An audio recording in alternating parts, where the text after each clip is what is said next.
May failure, ano? Check engine.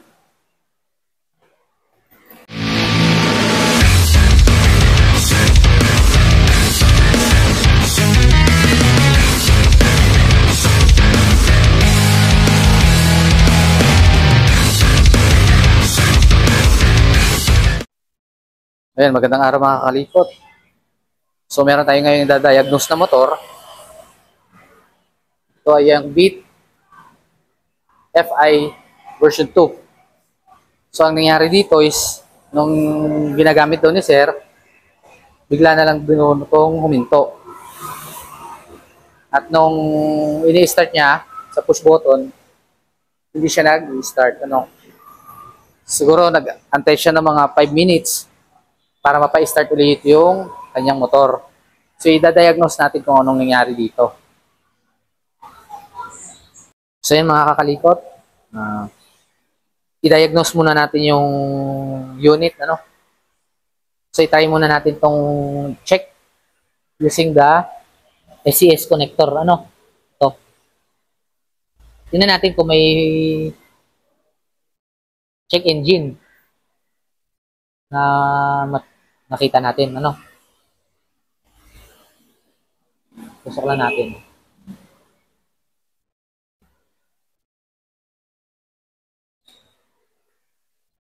Then, open natin, no?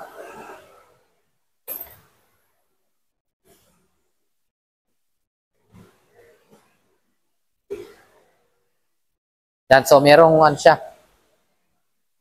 May failure, ano? Check engine.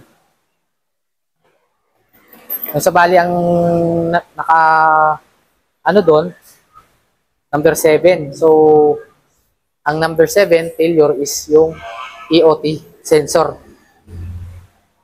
And chinek ko na rin. Check na rin natin tong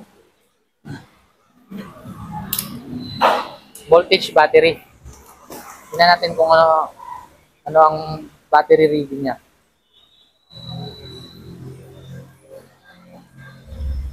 So, para malaman natin kung yan, kung makikita nyo, 12.45. So, mababa din yung voltage reading. Ibig sabihin, may tendency ito na pag in-start, hindi siya kayang magtuloy, ano? Hindi nagtutuloy yung pag-start niya. Yan, pag ginagamit mo yung push button. So, ang gagawin natin, i-charge natin to yung battery. And then, trace natin yung EOT sensor kung talagang nag-failure. Ano? A few moments later. So, yun mga kalikot. Na set na natin ulit. Nakabit na natin. Battery. So, yung battery natin ay charge na, no? And then, yung EOT sensor ay replace na rin natin. So, ang ano natin, i-start na natin, ano? Na. So, start na yung unit.